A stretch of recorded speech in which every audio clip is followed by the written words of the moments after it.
안녕하세요. 역사 돋보기입니다. 미국엔 수많은 대통령들이 있죠. 그중 미국인들이 가장 존경하는 대통령은 누구일까요? 링컨? 케네디? 다 맞는 말인데 누구든 다 호불호가 있습니다. 그런데 호불호가 전혀 갈리지 않는 딱 한 명의 대통령이 있습니다. 바로 미국의 국부 초대 대통령이자 인류 역사상 최초의 대통령이었던 미국의 조지 워싱턴 대통령입니다. 조지 워싱턴은 미국 버지니아주의 대지주 집안에서 태어난 초금수저였습니다. 당연하게도 이때 미국이란 명칭은 없었고 전부 영국의 식민지였으며 지배층과 상류층인 백인들은 전부 유럽에서 넘어온 그 중에서도 영국 비율이 높았죠. 물론 워싱턴 가문 역시 영국의 제후 가문이었습니다. 그러다가 조지 워싱턴의 증조 할아버지 때에 영국에서 미국으로 넘어와서 담배 농사로 떼부자가 되었다고 합니다. 비록 출신은 전부 영국이나 다른 유럽이지만 조지 워싱턴이 태어날 때만 해도 이미 시간이 오래 지난 시점이고 영국뿐 아니라 유럽의 다른 나라 사람들도 꽤 있었기 때문에 미국 식민지에 있는 백인들이 영국과 아주 강력한 동족의식을 막 갖고 있진 않았습니다. 조지 워싱턴은 집안에 군인들이 몇 명 있었나 봅니다. 특히 이복 형의 영향을 받아 조지 워싱턴도 군인의 꿈을 키웠는데 정작 대학교에서 조지 워싱턴이 전공한 건 측량 기술이었다죠. 참고로 다들 위인전 읽으실 때 조지 워싱턴이 어린 시절 아버지의 벚나무를 베고는 솔직하게 아버지에게 용서를 구해 사람은 정직하게 살아야 큰 사람이 될 수 있다, 뭐 이런 이야기 많이 기억들 나실 것 같은데 조지 워싱턴의 아버지는 조지 워싱턴이 11살 때 돌아가시고 이 이야기는 후대에 창작된 거라고 합니다.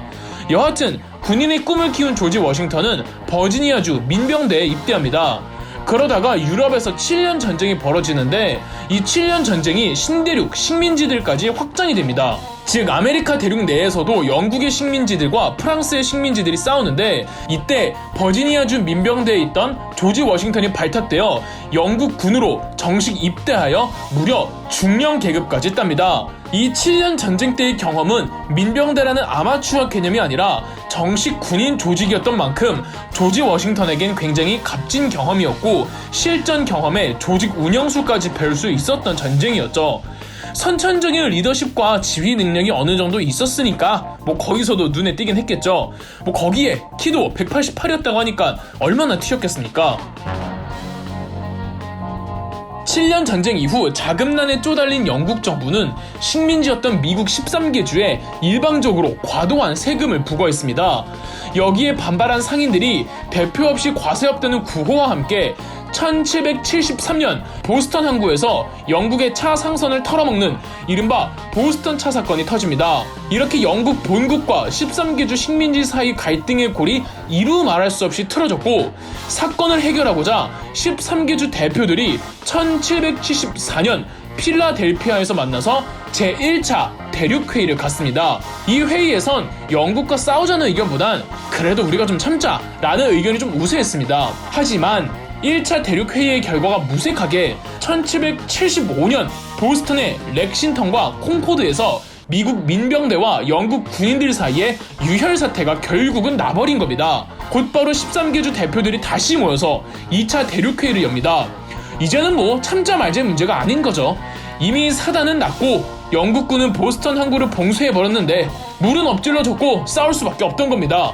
그래서 영국군과 싸우기 위해 13개 주 대표들의 민병대들끼리 모여 대륙군을 조직하기로 합니다. 대륙회의가 커맨더 센터 역할을 하고 말이죠. 그런데 13개 주 중에서 이 남쪽 대표들이 조금 뾰루퉁해 있었습니다.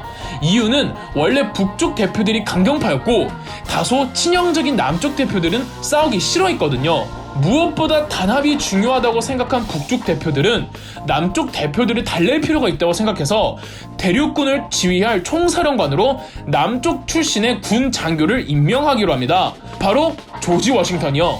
이 조지 워싱턴은 이미 7년 전쟁의 참전 경험으로 유명했었습니다. 그러고 조지 워싱턴은 이 대륙군의 총사령관으로 지금 한창 충돌이 일어나는 보스턴으로 떠났습니다. 비록 어려움은 있었지만 조지 워싱턴이 민병대들을 지휘하여 영국군의 보스턴 항구 봉쇄를 풀고 보스턴 전체를 탈환해내는데 성공합니다. 다들 이 조지 워싱턴 장군에게 소리 벗고 팬티를 질렀죠. 이때부터 미국 13개주 식민지 대표들은 영국으로부터 독립하기로 결심하면서 조지 워싱턴이 이끄는 대륙군의 전쟁은 미국의 독립전쟁이 됐던 겁니다. 그런데 보스턴에서의 승리는 맛보기였습니다. 이름만 거창하게 대륙군이지 애당초 사냥 좀 같이 몇 번 다니고 마을에서 병종놀이에 불과한 민병대들이 정식 훈련을 받은 영국의 정규 군인들을 상대로 이긴다는 건 말이 안 됐습니다.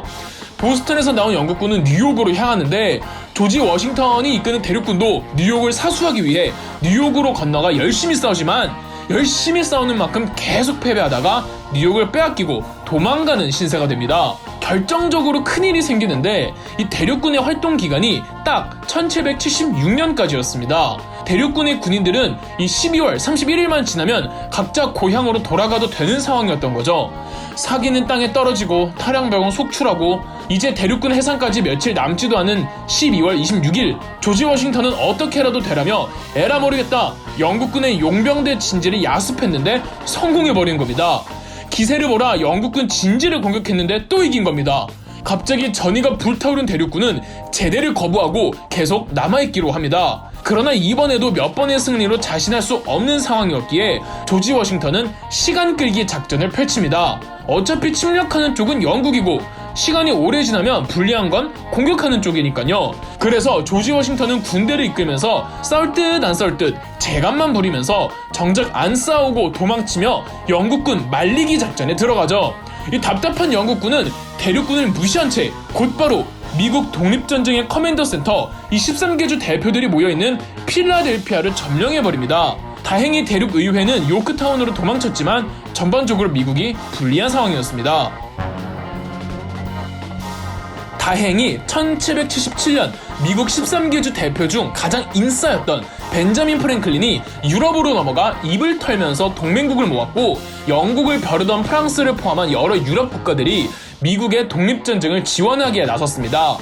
프랑스를 필두로 스페인, 네덜란드가 직접적인 군사 원조를 해주었고 프로이센에서는 폰 슈토이벤이라고 이 군사 고문을 보내주어 조지 워싱턴과 함께 고작 아마추어 민병대였던 대륙군을 조직적인 훈련과 체계를 통해 어엿한 정식 군대로 만들어버렸습니다. 그러면서 조지 워싱턴은 미국 곳곳을 돌며 영국군과 싸울 듯 말 듯 작전을 계속 이어가며 의도적으로 시간을 끕니다. 이걸 두고 조지 워싱턴이 과감하지 못했다느니 비판을 받기도 하는데 그저 무모하지 않았을 뿐 조지 워싱턴은 굉장히 신중한 지휘관이었던 거죠. 지휘관이 돌격하면 좀 곤란하잖아요. 이 전선이 몇 년간 고착되자 이건 아니다 싶은 영국군은 1781년 다시 한번 머리부터 노리겠다며 커맨더 센터, 이 대륙의회가 있는 버지니아주의 요크타운으로 향합니다. 조지 워싱턴의 대륙군과 프랑스 연합군은 대륙의회를 구하러 역시 요크타운으로 향하죠.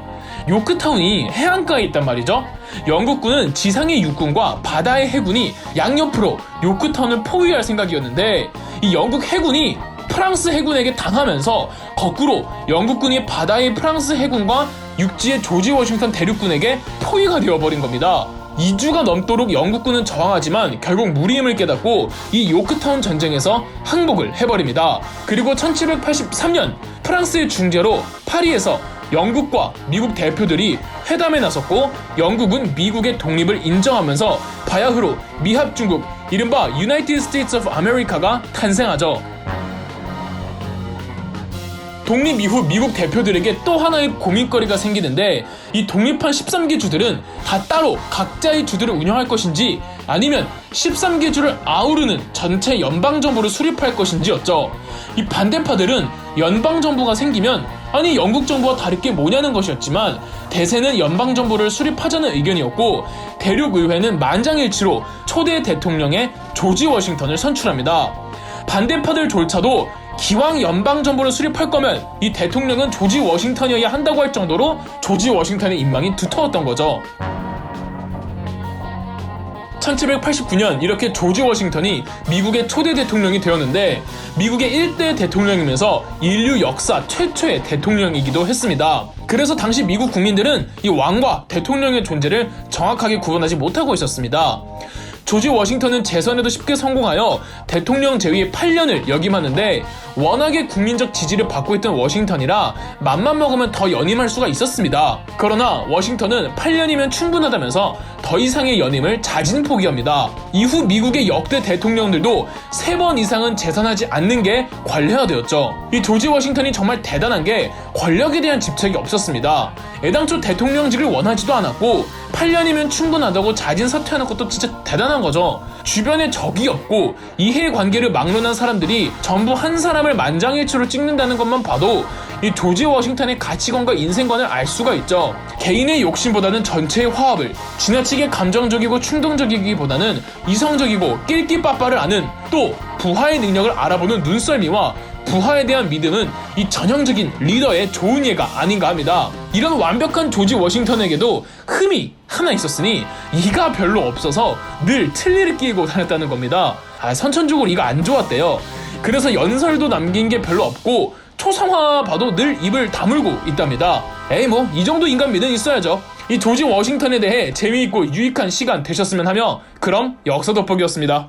영상 재미있으셨다면 구독과 좋아요, 알림 설정까지 해주시면 감사드리겠습니다.